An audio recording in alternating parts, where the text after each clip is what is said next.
नमस्कार, आप देख रहे हैं आरडी न्यूज। मैं हूं योगेश चक्रवर्ती। बिहार में विधानसभा के चुनाव क्या समय से पहले होंगे? ऐसी अटकलें काफ़ी पहले से लगाई जाती रही है, लेकिन अब उन अटकलों में दम दिखने लगा है।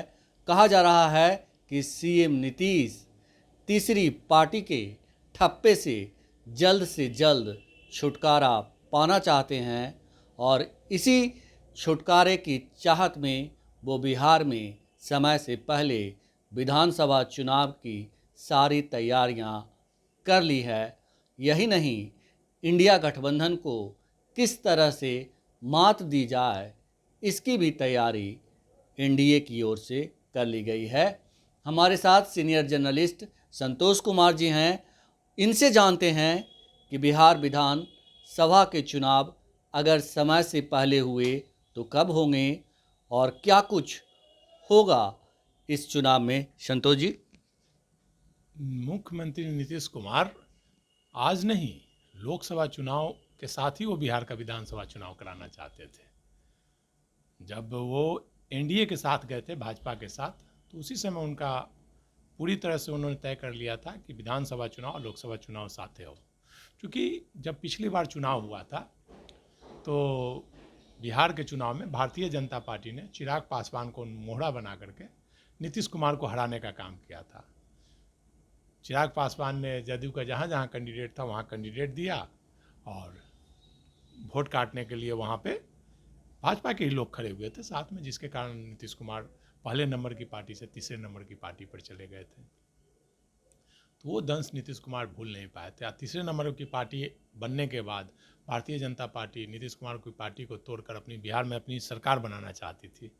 नीतीश कुमार को भनक लग गई और फिर वो लालू जी के शरण में गए। लालू जी ने फिर उन्हें गले लगाया था और बिहार में राजद के साथ उनकी सरकार बन गई थी। लेकिन फिर जब हुआ लोकसभा चुनाव का समय आया तो भारतीय जनता पार्टी, नीतीश कुमार जान रहे थे कि नीतीश कुमार साथ नहीं आएंगे तो भारतीय जनता पार्टी का सुपड़ा साफ होगा। ये आम लोग जान रहे थे कि बिहार में नीतीश कुमार के साथ लगभग 12 से 15% वोट बैंक है, जो नीतीश जी जिधर रहेंगे उधर जाएंगे।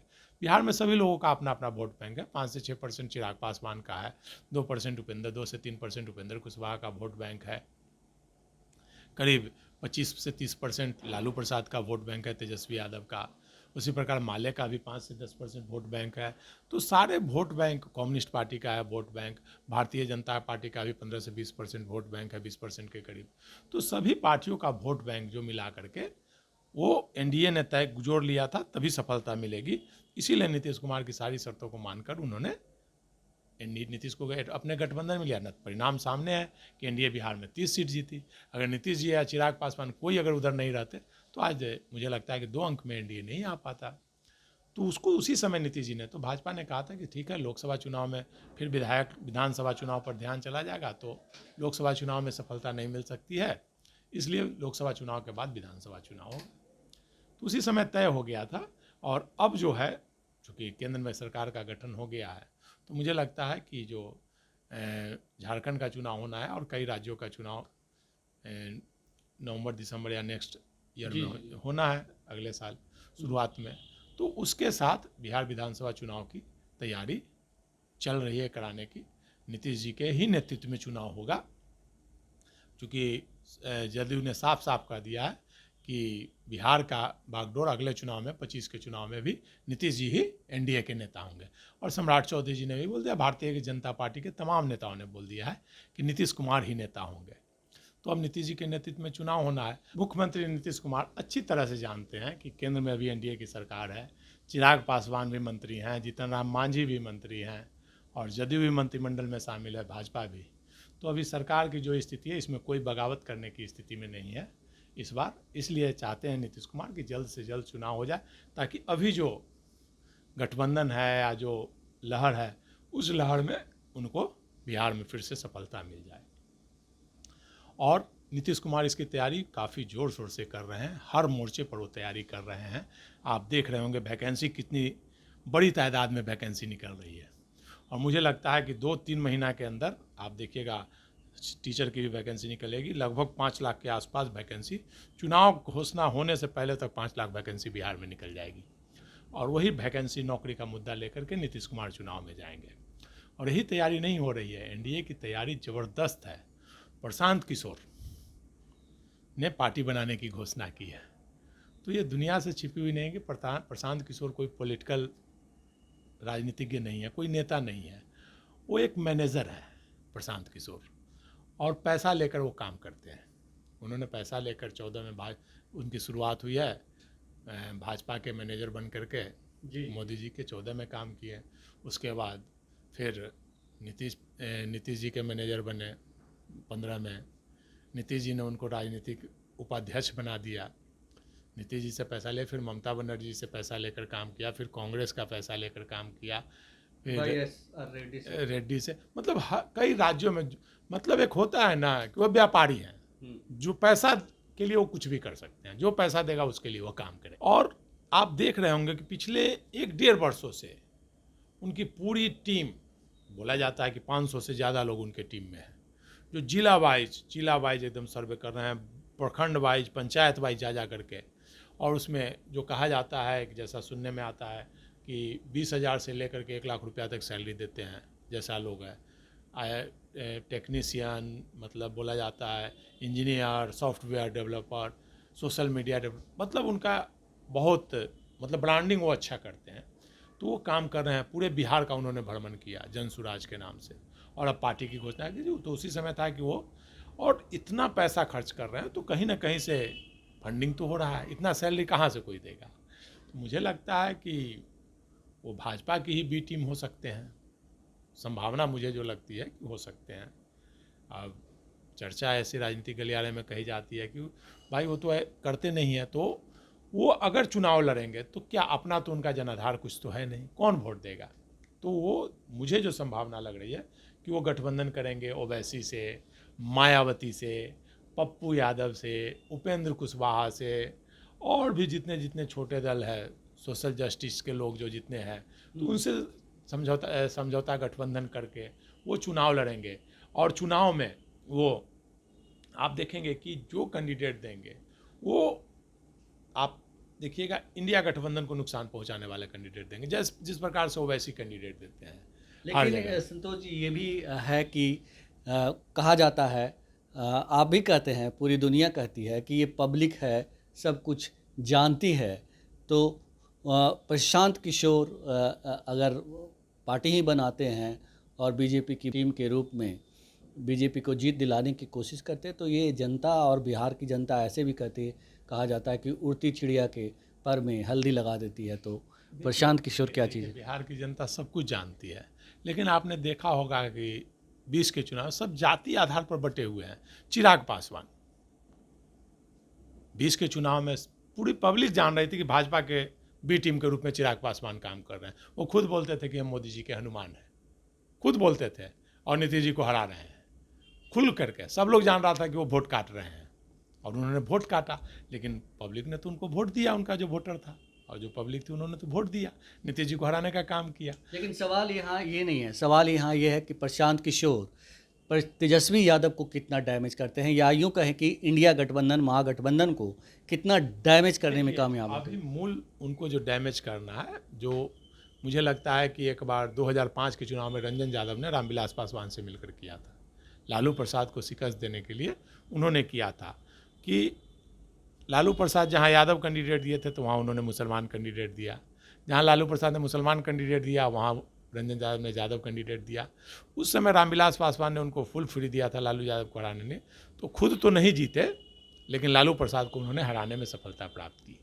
तो उसी प्रकार अभी जैसे ये हो जाएंगे, तो मायावती का वोट बैंक है, हर विधानसभा में 2-3 हज़ार वोट बैंक है, जो अगर मायावती नहीं रहती है तो आरजेडी को देता है। उसी प्रकार पप्पू यादव का मतलब 200-400 वोट है, मतलब कम से कम पप्पू यादव के नाम पर 10 विधानसभा में 2,500 वोट है। सब उत्तर बिहार में जी, मधेपुरा, सहरसा, सुपौल में 1,000-2,000 पप्पू यादव के नाम पर वोट मिल जाते हैं, तो वो वोट हो गया। इसके अलावे अगर ओवैसी खड़ा हो जाते हैं, ओवैसी का, तो ओवैसी कैंडिडेट देंगे, मुस्लिम कैंडिडेट जहाँ रहेगा ओवैसी प्रचार करने आएंगे, तो 2-4 हज़ार मुस्लिम का वोट निश्चित तौर पर काट लेंगे, सब लोग जानते हैं। लेकिन पैसा और जाति और धर्म के नाम पर कि इनसे नाराजगी है, चलो इसी को दे देते हैं। 1000-2000 करके आप वो 5000 अगर वोट काटते हैं तो विधानसभा में 5000 वोट बहुत होता है, वो नुकसान देता है। इसी प्रकार उपेंद्र कुशवाहा है, तो उपेंद्र कुशवाहा का भी पिछले चुनाव में समीकरण जो हुआ था मायावती और ओवैसी के साथ हुआ था, जिसके कारण लगभग आरजेडी को उपेंद्र कुशवाहा, मायावती और ओवैसी के गठबंधन के कारण लगभग 20 से 25 विधानसभा में हार का सामना करना पड़ा था। जितना जितना वोट काटे और 200, 400, 1000-2000 वोट से आरजेडी को हार, इंडिया गठबंधन को हार का सामना करना पड़ा था। तो ये तैयारी है, वो भी तैयारी बीजेपी की ही तैयारी थी उस समय भी। उपेंद्र कुशवाहा, मायावती और ओवैसी उन्हीं की बी टीम बन करके यहाँ उतरी थी। और फिर ये भाजपा की रणनीति बहुत लंबी रणनीति होती है। जी। लेकिन संतोष जी, जिस तरह से लोकसभा चुनाव 2024 में जो अभी अभी हुए हैं, नतीजे सामने आए, सरकार का गठन हुआ है और कहा जा रहा है कि तेजस्वी यादव भले ही जितनी उम्मीद की जा रही थी उतनी सीटें उनको नहीं मिली हो, लेकिन वोट परसेंटेज में उछाल आया है। तो क्या इंडिया गठबंधन को, महागठबंधन को इसका फ़ायदा विधानसभा के चुनाव में मिलेगा? देखिए, जो वोट गठबंधन में उछाल आया है, इसी को देखते हुए तो ये मोर्चा बनाया जा रहा है। देखिए, भारतीय जनता पार्टी की जो राजनीति होती है वो 10 साल आगे के सोचकर होती है और वो बहुत गहरा मंथन होता है उसका हर चीज़ का। लोकसभा चुनाव से पहले प्रशांत किशोर ने क्यों नहीं पार्टी का गठन किया? जनसुराज यात्रा तो उनकी बहुत पहले से चल रही थी और उन्होंने बोला था कि नहीं, मुझे चुनाव नहीं लड़ना है अभी। लेकिन लोकसभा चुनाव का जैसे ही परिणाम आया, उन्होंने पार्टी की घोषणा कर दी। तो ये सारा भाजपा का जो सेल है उसकी रणनीति का एक हिस्सा है कि भाई तेजस्वी यादव जिस तेज़ी से आगे बढ़ रहे हैं तो उसको रोकना है, तो उसको रोकने के लिए उसमें सेंधमारी करनी होगी। तो वो एक रणनीति के तहत ये पार्टी बनाई गई है। आप देख रहे होंगे और भी पार्टियां बनेगी, और भी मोर्चा बनेगा।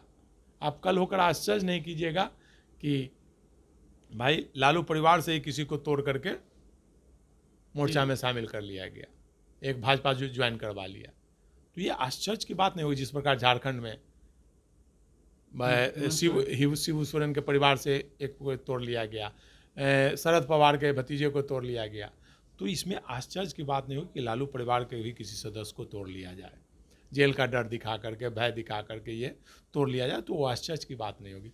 तो बहुत दूर की राजनीति है। लेकिन एक चीज़ और है कि जिस तरह से सीएम नीतीश की पिछले कुछ दिनों में छीछा लेदर हुई और कहा जा रहा है कि वो अस्वस्थ हैं और राज्य चलाने में अब सक्षम नहीं है। आप देखे होंगे कि किस तरह से के पाठक ने जो है अपनी मनमानी की और सीएम नीतीश टुकुर टुकुर देखते रहे।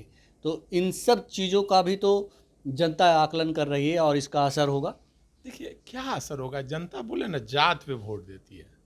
डेवलपमेंट पे, रोजगार पे, नौकरी पे 10% जो फायदा तेजस्वी यादव को मिला, तो नीतीश कुमार को भले लोग कहते हैं, लेकिन लोकसभा चुनाव में तो उनके कैंडिडेट 12 कैंडिडेट जीत गए।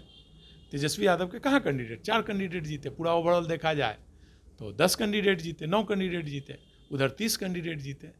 तो वो सब कहने का है, लेकिन आप देख रहे हैं ना भाई, अयोध्या के लोगों की तरह सब लोग समझदार नहीं होता है कि अयोध्या के लोगों ने जिस प्रकार से सबक सिखाया भारतीय जनता पार्टी को, तो उत्तर प्रदेश के लोगों ने कि भाई भगवान से भी ऊपर बनने चले गए थे। मतलब रावण की तरह अहंकारी हो गए थे। जिस प्रकार से रावण ने सोचा था कि भाई हम शंकर भगवान को ले आएंगे लंका में, उसी प्रकार ये राम से बड़ा हो गए थे कि भगवान राम को लेकर आए हैं। देखते नहीं है, राम को जो लाए हैं उनको लाएंगे। अरे भगवान को ये डूब मरने वाली बात है। जिसने तुम्हें पैदा किया, जिसके बल पर पूरी दुनिया चल रही, आप उसी को लाने की बात करते हैं। तो भगवान ने सबक सिखा दिया, अयोध्या वासियों ने सबक सिखा दिया, उत्तर प्रदेश के लोगों ने सबक सिखा दिया। आप देखिएगा आने वाला समय में पूरे देश के लोग सबक सिखाएंगे। जी। और निश्चित तौर पर ये जो छल प्रपंच रचा जा रहा है, रथ को जो नौकरी की बात हो रही है, लोगों को नौकरी की बात से दूर करना चाहते हैं, रोजगार की बात से दूर करना चाहते हैं, लोग डेवलपमेंट से दूर करना चाहते हैं, बस मंदिर मस्जिद आरक्षण खत्म करना चाहते हैं। इसीलिए तेजस्वी को रोकने की तैयारी चल रही है। तो तेजस्वी की रथ को रोकने की तैयारी जोर शोर से बीजेपी की ओर से चल रही है और नीतीश कुमार उसके सारथी बने हुए हैं। और नीतीश कुमार किसी भी सूरत में बिहार की कुर्सी पर काबिज होना चाहते हैं। यही वजह है कि वो समय से पहले बिहार में बिहार विधानसभा चुनाव की पूरी तैयारी कर चुके हैं। फिलहाल इतना ही। आप हमें फेसबुक पर फॉलो करें, यूट्यूब पर सब्सक्राइब करें, लाइक करें, शेयर करें और कमेंट कर अपना महत्वपूर्ण विचार और सुझाव जरूर दें। धन्यवाद।